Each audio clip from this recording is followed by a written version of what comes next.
A ustedes, amigos, que se interesan por los videos de En Perspectiva, los invitamos a sumarse como socios 3.0. Queremos que nuestros servicios digitales sigan abiertos a todos, pero para que eso sea posible, es necesario contar con un pago mensual de aquellos que puedan hacerlo. Más información en enperspectiva.net/socios. El economista Ernesto Talvi generó mucha expectativa política en los primeros meses del año. Lo recordarán. La pregunta era si se largaría o no como precandidato a la presidencia de la República. Bueno, finalmente, el 14 de agosto, con un acto en el Club Larre Borges, encabezó el lanzamiento de Ciudadanos, un nuevo sector del Partido Colorado. En los días siguientes atrajo la atención de los medios y participó de varias entrevistas, una de ellas aquí, en Perspectiva. Pero después inició una gira por todo el país y prácticamente desapareció del debate y de la competencia colorada. Mientras tanto, el expresidente Julio María Sanguinetti seguía más activo que nunca al frente de su grupo Vallistas y fue perfilándose como precandidato presidencial. Y José Amorín reactivaba su movimiento, Uruguay Vallista, presentándose como continuador de la lista 15 de Jorge Valle, acompañado por el expresidente del Banco Central, Julio de Brún, como coordinador de su programa. En ese contexto, ¿qué ha pasado con Talvi? ¿Cuáles son sus planes para hacerse un espacio en la carrera colorada? De eso que vamos a conversar en los próximos minutos con él, que nos acompaña en el estudio de En Perspectiva. Economista Talvi, buen día, gracias por visitarnos. Buen día, Emiliano, un gusto como siempre estar por aquí. ¿No fue una jugada demasiado arriesgada ese corrimiento suyo a un costado durante más de 2 meses? A ver, Emiliano, ustedes nos conocen, nosotros trabajamos de manera muy profesional y sistemática. Somos un proyecto político nuevo que lanzamos el 14 de agosto. Llevamos 3 meses de campaña. Tenemos una organización política hoy en todo el territorio nacional, con representantes en todo el territorio nacional, potente y comprometida. Pero necesitábamos en la primera fase, siendo un proyecto político nuevo, activar a la organización política en todos los departamentos del país. Así que lo que priorizamos en la primera etapa, post lanzamiento y después de esa ronda intensa de entrevistas para presentar en sociedad el proyecto, fue recorrer los 19 departamentos del país. Hicimos 33 eventos en los 19 departamentos a los que asistieron más de 12.000 personas y lo que es interesante que nosotros no hacemos actos políticos, hacemos encuentros con los ciudadanos para presentarles un proyecto de país serio, propuestas concretas para darle respuesta a los principales desafíos que hoy el país tiene: falta de empleo, fracaso educativo, inseguridad, fractura social. Y nos decían, sin acarrear a la gente, sin servir comida, sin orquesta, va a ir muy poca gente. Bueno, no es lo que ocurrió, está yendo un montón de gente que además va en familia, mucha gente joven que todo el mundo descreía de la política. Se genera allí una energía y un entusiasmo excepcional y la gente sale muy entusiasmada, con una alta predisposición a seguirnos y a votar por el proyecto. Y esto además nos lo están ratificando los números que nosotros manejamos. Así que entonces, bueno, usted optó por el camino de presentarse lugar por lugar. Lugar por lugar y presentar el proyecto de país, presentar a Ciudadanos como proyecto, que es un proyecto nuevo en el Partido Colorado, de renovación, de cambio, de futuro, y presentar nuestro proyecto de país y nuestras propuestas. De vuelta, le pregunto, claro, ahora entiendo, esa es la estrategia, pero teniendo en cuenta que usted es para mucha gente un outsider, que tiene que hacerse un lugar en la oferta de candidatos, podía esperarse que estuviera más presente en los medios, en el debate público. Y en este periodo no se le conocieron, o prácticamente no se le conocieron definiciones sobre los temas que estaban saltando en la agenda, ¿no? Estábamos presentando el proyecto de Ciudadanos, el proyecto de país y las propuestas en todo el país, estrenando y prendiendo la luz en todos los lugares. Hubiera 200 votos o 50.000 votos. Iba por lo micro y no por lo macro, una cosa así. Una vez presentado el proyecto en todas partes, presentadas las propuestas, habiendo llegado a 12.000 personas en vivo, a más de 70.000 por Facebook Live, ahora estamos en otra fase de la campaña en la que no solo nos estamos involucrando en temas que están en el debate cotidiano, lo hemos hecho en las últimas semanas de manera muy intensa, y estamos de nuevo, aquí estamos, Emiliano, apareciendo en los medios nacionales, porque el gran desafío que tenemos es hacernos conocer y hacer que el proyecto se conozca, porque la conversión de conocimiento a predisposición a votar que tenemos es alta, muy alta. Eso nos lo dicen los números que manejamos, y por ende nuestro gran desafío hoy conoce el proyecto y me conoce a mí un 40% del electorado, hay un 60% que todavía no me conoce. El gran desafío de aquí a junio es hacernos conocer, pero dada esa conversión de conocimiento a voto, las perspectivas de crecimiento son muy altas y muy buenas. Me llamó la atención 3 o 4 diferencias que marcó recién al pasar. Dijo que usted no hace actos sino encuentros, que no acarrea gente, que no reparte comida y que no hay grupos musicales.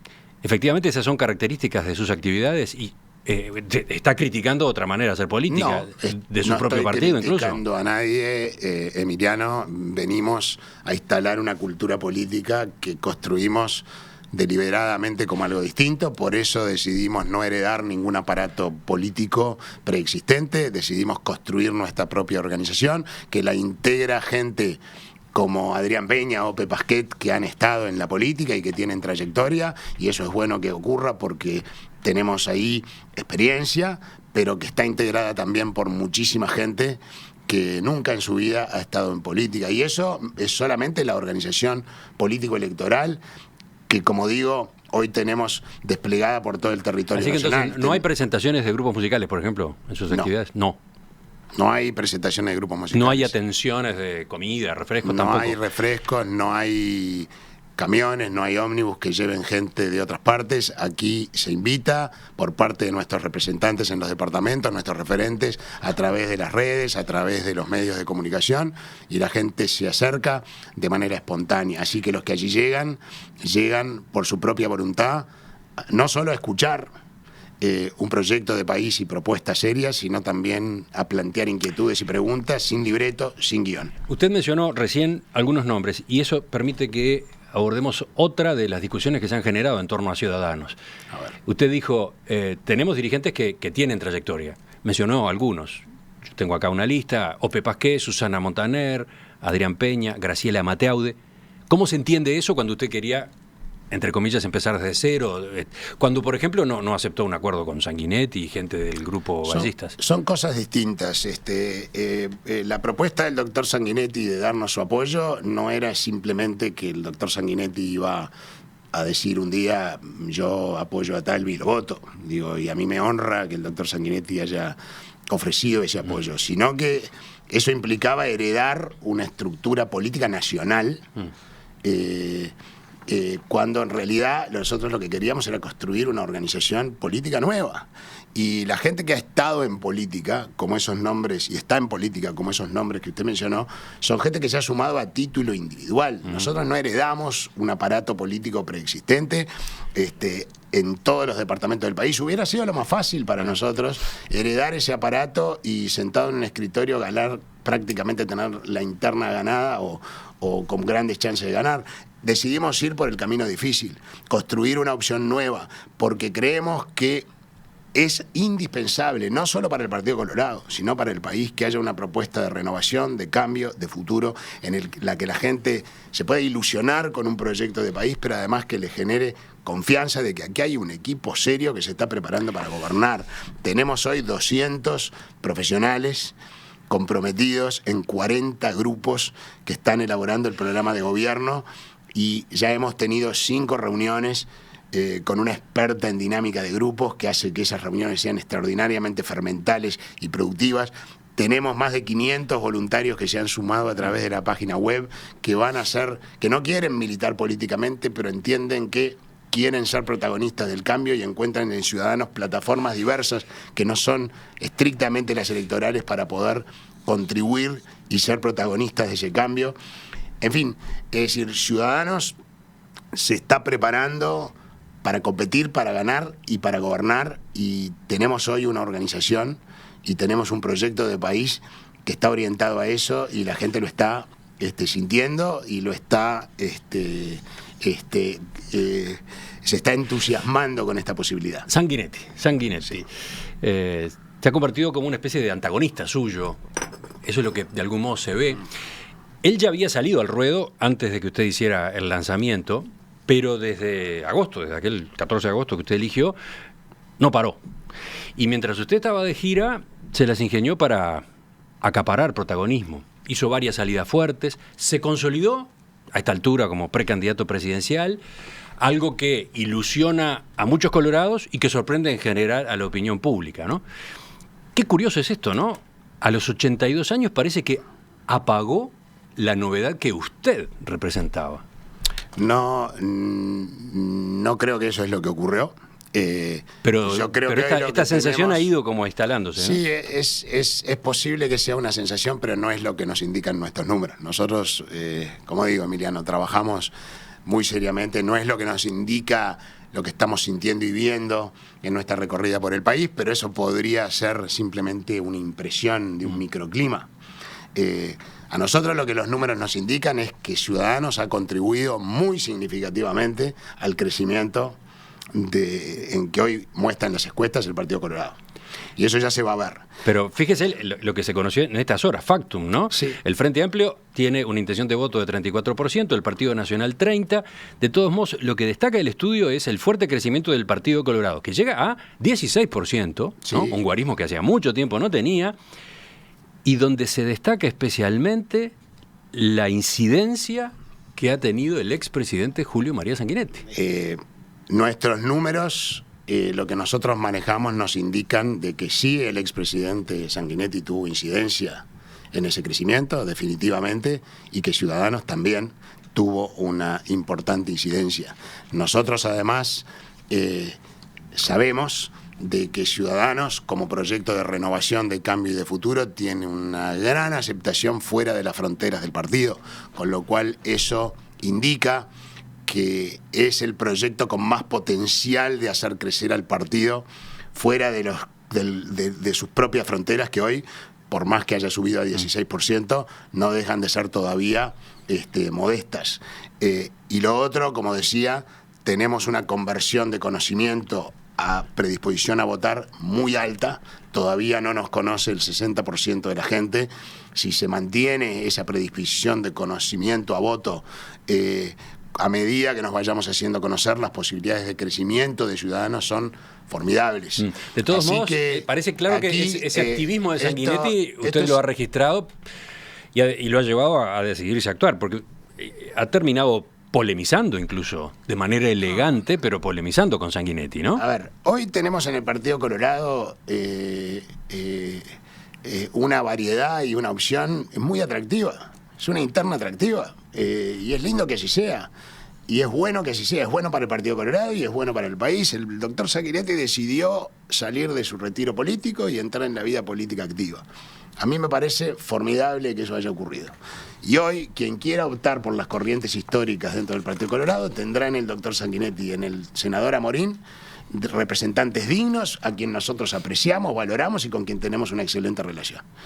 Pero quien quiera optar por la renovación, por el cambio, por el futuro, entonces aquí está Ciudadanos. Quien quiera y piense que se necesita en la política nacional una renovación generacional que ponga al Uruguay de cara al futuro y a la modernidad, con un proyecto serio, con propuestas posibles, financiables, para encarar la falta de empleo, la inseguridad, el fracaso educativo que está comprometiendo no solo el futuro de nuestros chiquilines, sino el futuro del país, una fractura social que hace que ya el clima en el que se vive en la comunidad sea irrespirable. La gente vive con miedo, literalmente con miedo en todas partes. Ya el miedo ha llegado al campo con el tema del abigeato, el robo de animales, los productores temen por la seguridad de su familia. Estamos permanentemente asediados por presuntas irregularidades, un día sí, el otro también, por una prepotencia como la que vimos el otro día en Artigas, reprimiendo violentamente manifestantes que simplemente estaban desplegando un cartelito,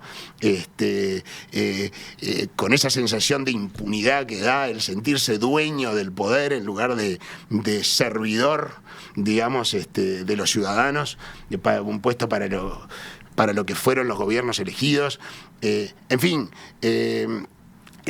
un descuido impresionante por por los procedimientos institucionales. Acaban de decir ustedes que se va a volver a considerar el voto en el exterior. Ya se sabe que para cambiar las leyes electorales se requieren mayorías especiales, que no se puede hacer por mayoría simple, que eso es inconstitucional. En fin.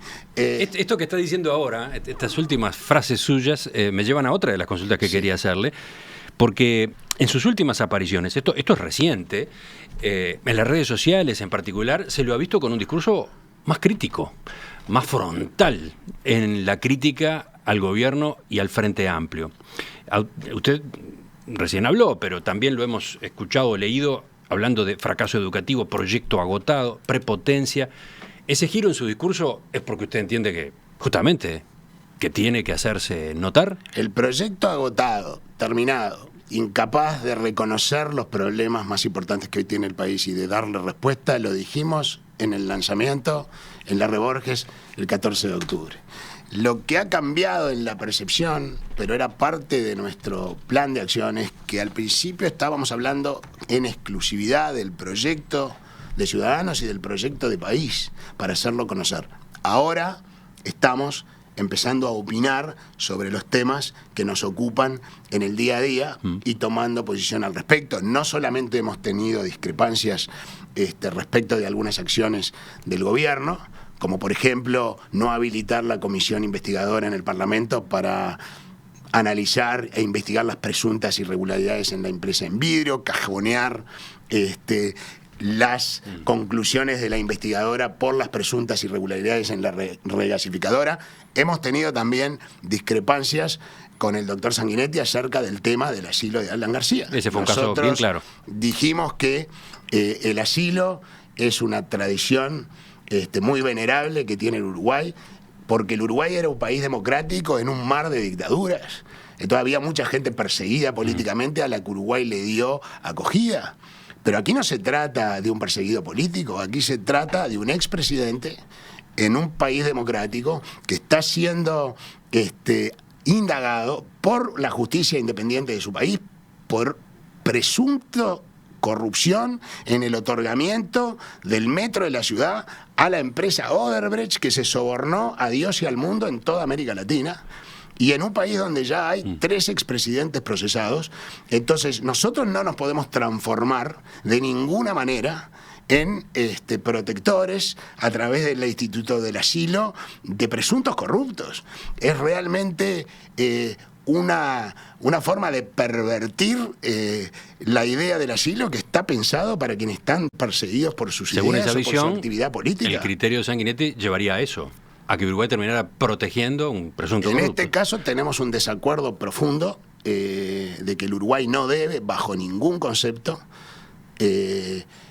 siendo Perú un gobierno, teniendo Perú una democracia y una justicia independiente que está indagando a un expresidente por presuntos hechos de corrupción, nosotros no podemos interferir con la acción de la justicia de un gobierno democrático asilando a un presunto corrupto. Bajo ningún concepto eso nos ocasionaría un desprestigio muy grande a nivel internacional, como el que nos está causando, Emiliano, el hecho que nosotros estemos haciéndonos cómplices de un gobierno como el de Maduro, que está siendo llevado a la Corte Penal Internacional por Canadá, Francia y otros países latinoamericanos y siendo denunciado por crímenes de lesa humanidad. Volviendo a la interna del Partido Colorado, para terminar este bloque, sí. He mencionado más de una vez a Sanguinetti, pero del lado de Uruguay Ballista también están dispuestos a darle pelea, ¿no? Usted supo presentarse como un gran seguidor de Jorge Valle, lo ha ubicado como su inspirador, incluso destacó que poco antes de su fallecimiento él lo convenció de que se dedicara a la política. Sin embargo, José Amorín está enfatizando: nosotros representamos la 15 de Jorge Valle, y ha agregado esto otro, y somos los que estuvimos junto a él en las buenas y en las malas. Julio de Brun, en particular, aceptó el cargo de presidente del Banco Central en medio de la crisis del 2002, lo ha resaltado Amorín, y cuando le hemos preguntado por qué pone ese énfasis, bueno, que cada uno saque sus conclusiones. Es una alusión a que usted también recibió el ofrecimiento de Valle en aquellos momentos y optó por no tomar esa responsabilidad. ¿Cómo responde a esas indirectas? A ver, 2 puntos aquí importantes, Emiliano. José Amorín representa, él es José Amorín Valle, es una persona a la que aprecio y por la que tengo respeto, primero. Y eso va antes que nada. Punto. La política no es. La política es lo que los humanos hagamos de ella. Si es una actividad humana como cualquier otra, si la queremos transformar en un tráfico de insultos, en un tráfico de intrigas y en un juego de poder, será esa política mezquina, pequeña, de la que la gente está hasta las narices. Hasta las narices. ¿Hay algo de eso en este tipo de comentarios que yo estaba citando? Si entendemos la política como la entendemos nosotros, como un espacio de encuentro, como un espacio para resolver los disensos, para darle respuestas a los problemas que enfrentamos como sociedad y finalmente con ese sentido práctico, porque al final del día la política tiene que tener el sentido práctico de mejorar la vida de los ciudadanos, de mejorar la vida de nuestra comunidad, de transformar a nuestra sociedad en una ciudad más amable, más justa, más convivible. Bueno, entonces será la política con mayúscula, que es la única que nosotros vamos a ejercer. Nosotros no vamos a entrar en la otra política. Yo tengo gran respeto. ¿Esto que yo le estaba citando es la otra política? Sí. José Amorín es Valle de segundo apellido. Tiene todo el derecho a reivindicar ser el heredero de la corriente de la 15. Usa la 15 como número. Y yo le voy a decir algo muy importante, Emiliano. Jorge Valle, cuando vino a Ceres en noviembre del 2015 a decirme, así nomás, sin anestesia, Ernesto, mire, yo le vengo a decir a usted que usted tiene un sueño, que usted tiene un proyecto de país, que usted tiene un grupo extraordinario de gente joven formada en las mejores universidades, que se formó a su alrededor y que puede constituir un formidable equipo de gobierno. Usted tiene el amor por el país más grande que pueda tener una persona, que es el del hijo de un inmigrante agradecido, y usted tiene una comunicación con el ciudadano común excepcional. Así que a usted le puede ir muy bien en política y yo lo vengo a alentar a que se anime, lo vengo a alentar a que entre en esto, le vengo a decir que asuma esta responsabilidad porque el país lo precisa. Y después él hizo lo suyo y por 10 meses estuvimos conversando prácticamente una vez por semana. Y él fue el primero que me dijo, mira Ernesto, nada me gustaría más que verlo a usted entrar en la arena política, de asumir esta responsabilidad, de ser protagonista de los cambios que el país precisa, pero usted cuéntele a la gente su sueño, usted cuéntele a la gente su proyecto de país, usted no hable de mí, yo solo lo vengo a estimular, usted no es mi heredero, usted es usted, cuente su sueño, cuente su proyecto, la gente lo va a acompañar, permita que la gente pueda visualizar que usted tiene realmente un proyecto de país que va a generar un cambio genuino. Entonces yo les cedo con mucho gusto a José Amorín, de quien soy amigo personal, ser el heredero de la 15. Él la tiene, él es Valle de apellido, no estoy disputándole la herencia. Jorge Valle no quería que yo fuera heredero de su tradición, él quería que yo construyera mi propio sueño. Aquello de nosotros hemos estado con Jorge en las buenas y en las malas, eso que también se... Nosotros también lo hemos estado contribuyendo desde donde en aquel momento podíamos contribuir. Éramos técnicos, era director de Ceres, un profesional independiente que presentó, cuando el presidente nos la pidió, ideas para salir de la crisis, un plan para salir de la crisis que el presidente nos dijo, me gusta, nos pidió que fuéramos a Suárez a presentarlo, eso es lo que hicimos.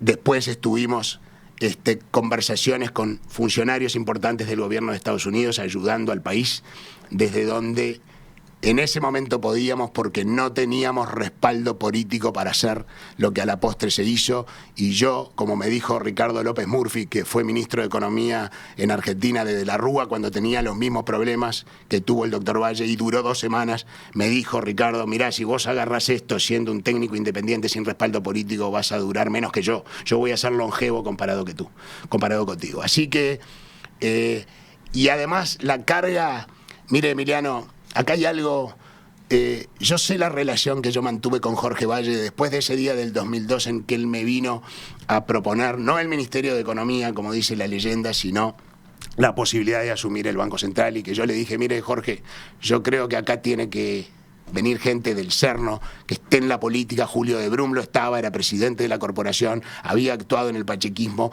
luego Alejandro Echugarri fue ministro de Economía, hizo un trabajo formidable porque él tejió los acuerdos políticos que se necesitaban en ese momento para darle una respuesta política. Esto no era un problema técnico, yo no era político, yo no tenía respaldo político. Jorge Valle es la persona que vino a decirme, Ernesto, usted tiene que asumir la responsabilidad.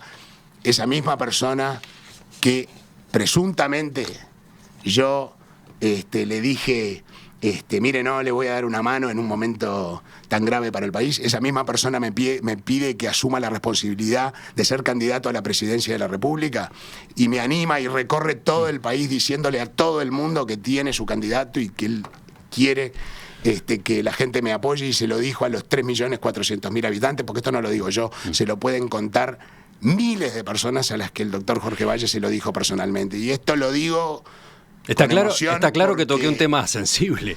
Está claro que toqué un tema sensible, pero es la verdad. Es la verdad.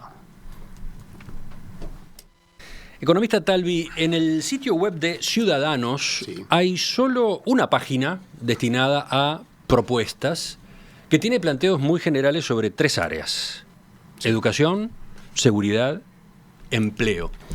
¿Por qué? ¿Cuándo se va a presentar el programa de Ciudadanos? Nosotros ya lo estamos presentando en profundidad en nuestras propuestas en materia de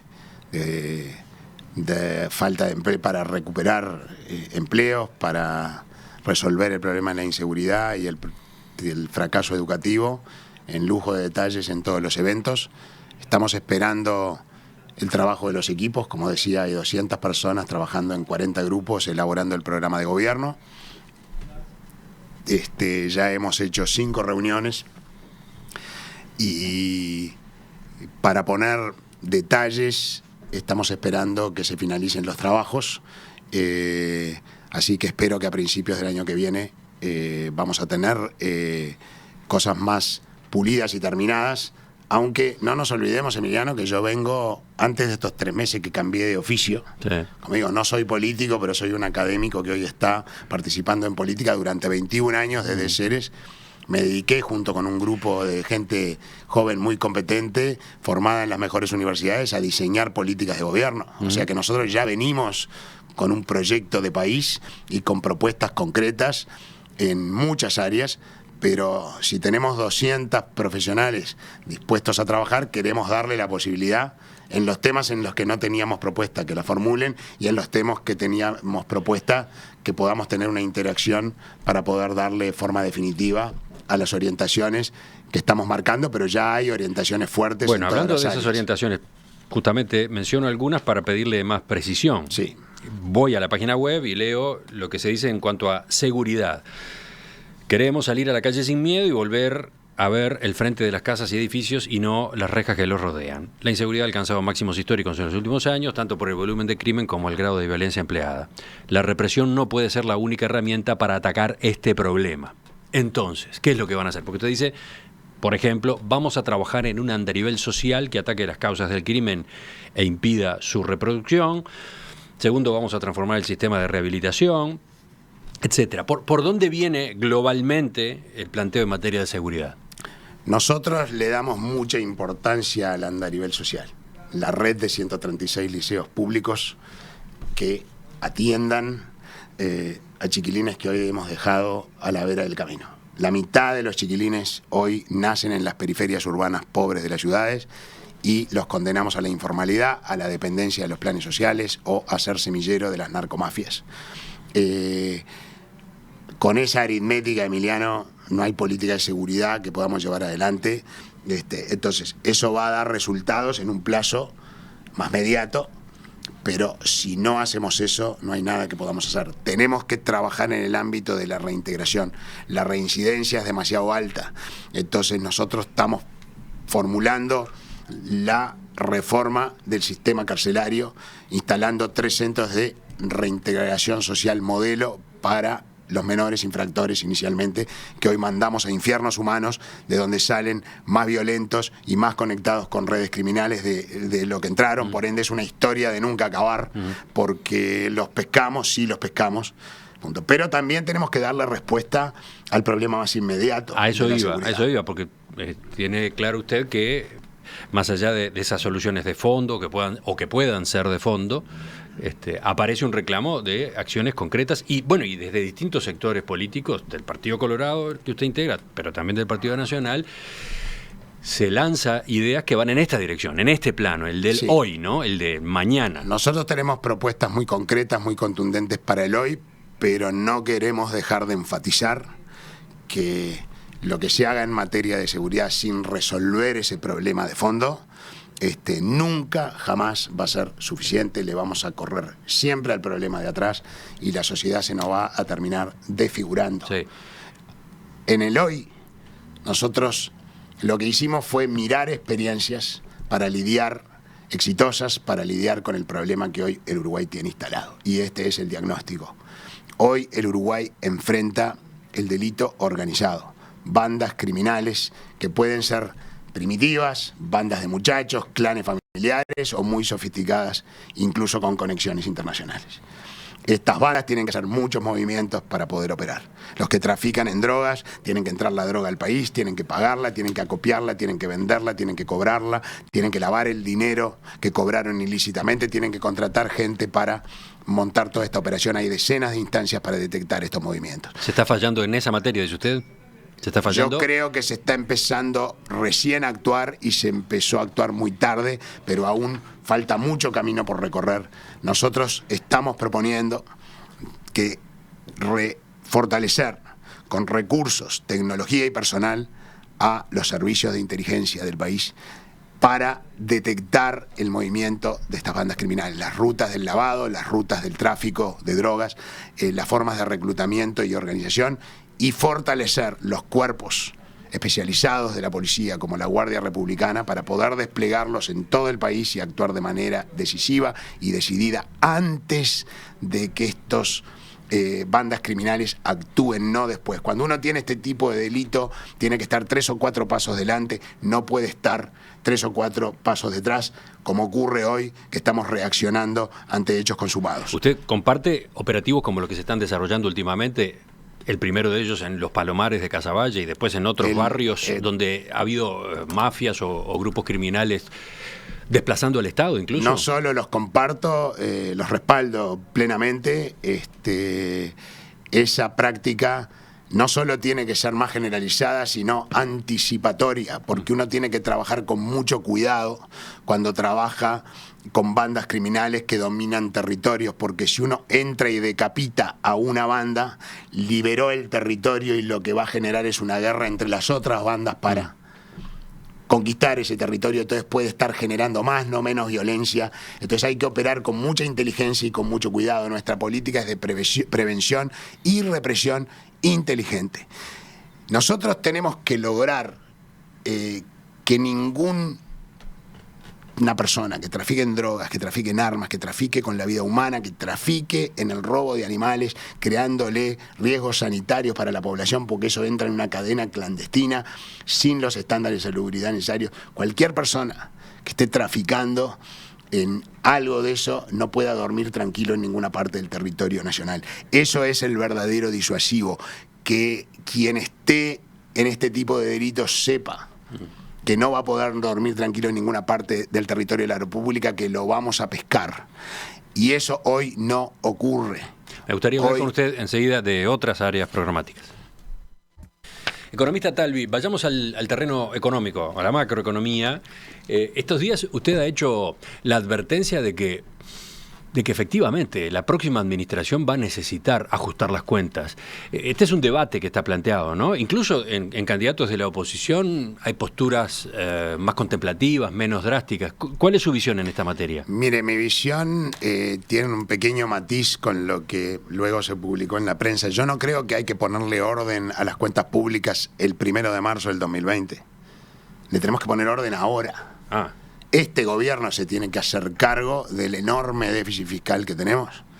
Y la gente tiene que entender que el déficit fiscal, que gastemos más de lo que ingresa, a pesar de que cobramos impuestos que son una carga muy onerosa sobre los bolsillos de los ciudadanos y sobre las empresas, tarifas públicas que son una carga muy onerosa sobre los bolsillos de los ciudadanos y las empresas, aún así nos las ingeniamos para seguir gastando mucho más de lo que nos ingresa y tener que endeudarnos. Eso eventualmente puede comprometer el buen crédito de la República, y ya hay calificadoras que nos han advertido que si seguimos endeudándonos a este ritmo podemos perder el buen crédito. Pero segundo, y esto es muy importante, como nos estamos endeudando afuera, pagando tasas de interés atractivas, estamos atrayendo dólares al país para comprar papeles del Estado y manteniendo el tipo de cambio por debajo del nivel que tendría que estar para asegurarle competitividad a la producción nacional, y tenemos asfixiado al aparato productivo nacional, la cadena agropecuaria, agroindustrial y agroexportadora, y ahora también al turismo, porque no somos competitivos ni con Brasil ni con la Argentina. Y pasa lo que inevitablemente está pasando, que se están cerrando empresas todos los días a niveles récord, muy especialmente en el interior del país. Ahora ustedes estaban reportando el caso de Pili, y que se están perdiendo empleos. Hemos perdido 60.000 empleos en los últimos 4 años, cuando deberíamos estar creando 20.000 por año para tratar de mantener la tasa de desempleo constante. Lo que usted está enfatizando es que al gobierno todavía le queda un año y pico. Le queda un año y pico. Y tiene que tomar medidas ahora.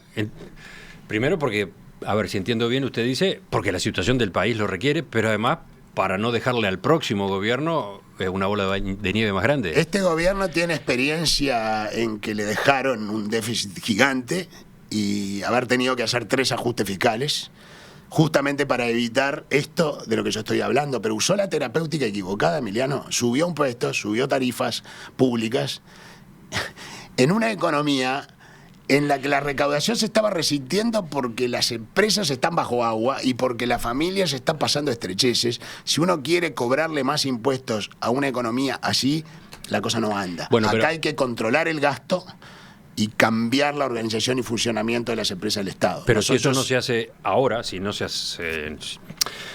atiende su planteo, si no hay medidas en este sentido en estos meses, entonces sí, cuando asume el próximo gobierno va a tener que ajustar. Emiliano, de aquí a que asuma el próximo gobierno falta mucho tiempo. Muchas cosas pueden cambiar, no sabemos en qué dirección. Hacer de oráculo no es lo más conveniente. Si las cosas siguen como hoy, el próximo gobierno va a tener que ponerle orden a las cuentas públicas. Pero yo lo que digo es, este gobierno no puede esperar un año y pico y que ese déficit fiscal comprometa el buen crédito de la República y esté asfixiando al aparato productivo nacional. Tenemos que tomar medidas ahora. Nosotros hemos propuesto medidas para ahorrar en un lapso de 5 años una cifra cercana a 2.000 millones de dólares.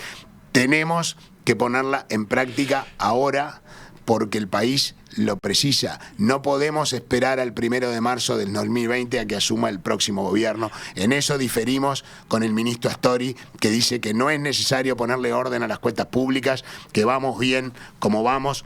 No es cierto.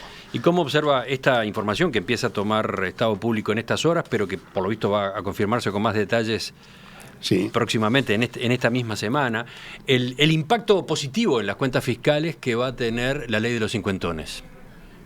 Que podría implicar, desde el punto de vista contable, una baja de 1 punto en el déficit fiscal. La baja de 1 punto en el déficit fiscal por la ley de cincuentones, si ocurre, va a ocurrir de manera muy dilatada en el tiempo. Nosotros necesitamos tomar medidas fuertes y firmes ahora. En el periodo pasado entraron 50.000 personas a la administración pública. Nosotros necesitamos cambiar la pisada en eso, sin afectar derechos adquiridos, sin afectar la calidad de los servicios públicos. Necesitamos volver al nivel de empleo público que había al final de la primera administración del doctor Vázquez. Para ello se necesita no reponer vacantes por 5 años. Hay 9.000 personas que se jubilan o que fallecen por año. Necesitamos no reponer esas vacantes para volver a un nivel de empleo que asegure los servicios que hoy tenemos, sí, que asegure que los derechos adquiridos se respetan, pero lo que a la vez nos permita volver a un nivel de empleo público que sea sostenible y financiable. Hoy no es posible financiarlo. Con la soja a $600 se podía financiar, con la leche a 50 centavos de dólar se podía financiar, con la soja a $350 y la leche a 32 centavos de dólar no se puede financiar, con el arroz a $270 la tonelada se podía financiar, con el arroz a $190 la tonelada no se puede financiar. Estamos comprometiendo no solamente el buen crédito de la República, estamos comprometiendo al aparato productivo nacional. Tenemos que cambiar la forma de organizar, de funcionar y de gestionar las empresas del Estado, designando directorios íntegramente idóneos en el manejo, capacitados en el manejo de organizaciones complejas. Nosotros decimos que si a Ciudadanos le toca gobernar, se terminaron los directorios políticos, se terminaron los premios Consuelo, se terminaron las empresas públicas como catapulta de campañas, futuras campañas presidenciales, se terminaron las empresas públicas como aparatos de poder para sostenerse en él. Las empresas públicas tienen que trabajar, como ocurre en Nueva Zelanda, como ocurre en Chile, al servicio de los ciudadanos. Y hay 1.200 millones de dólares en juego para ahorrar por año en sobrecostos de producción. Nosotros creemos que tenemos que hacerlo. ¿Y qué piensa hacer con un desafío mayor para las cuentas públicas, el que implica la seguridad social, el sistema de seguridad social? El sistema de seguridad social tiene que ser reformado por el próximo gobierno y modernizado. No podemos centrar el debate en dos cosas en las que se está centrando, que es, hay que hacerlo exclusivamente por razones financieras y hay que subir la edad de retiro. Las reformas del sistema de protección social se tienen que hacer modernizándolo al estilo de como lo está haciendo el presidente Macron en Francia, que está trabajando a la vanguardia, y nosotros estamos mirando esa experiencia con mucho interés, en contacto con quienes están trabajando en ella, aprendiendo, adaptando, adoptando a la realidad del país. Vivimos una era distinta en que necesitamos darle a los ciudadanos protección universal, y para eso lo que existe un sistema de protección social, que es lo que hizo el primer vallismo en su momento, pero eso ocurrió hace un siglo, y necesitamos reconocer que las relaciones laborales han cambiado de una manera dramática y que tenemos que modernizar el sistema en una dirección muy distinta en el que tenemos hoy. A la vez, ¿pero cómo impacta eso en la seguridad social? Va a impactar porque esa modernización a la vez tiene que asegurar que recuperemos la solvencia financiera del sistema y que la gente prolongue su vida activa, pero no a través de una edad de retiro que sea casi como un umbral totalmente arbitrario. ¿Acaso uno es productivo hasta 60 años menos un día y deja de serlo a los 60 años más un día? Los regímenes de seguridad social modernos tienen incentivos para que la gente prolongue su vida activa, pero no hay un umbral de retiro específico que hace que uno pase de ser productivo a ser improductivo de un día para el otro. Entonces, creo que el debate no puede entrarle por los temas financieros ni edad de retiro, hay que entrarle en la reformulación, modernización de nuestro sistema de protección social, un sistema de protección social para el siglo XXI que sea financieramente sostenible y que se centre en la modernización y en la adaptación a la nueva realidad que se vive en el mundo moderno, donde las relaciones de trabajo han cambiado de una manera dramática. Economista Ernesto Talvi, líder de Ciudadanos, gracias por acompañarnos esta mañana en Perspectiva. Volvemos a conversar en cualquier momento, ¿eh? Cómo no, Emiliano. Gracias a ustedes. Nosotros continuamos porque ahora llega la mesa de este miércoles.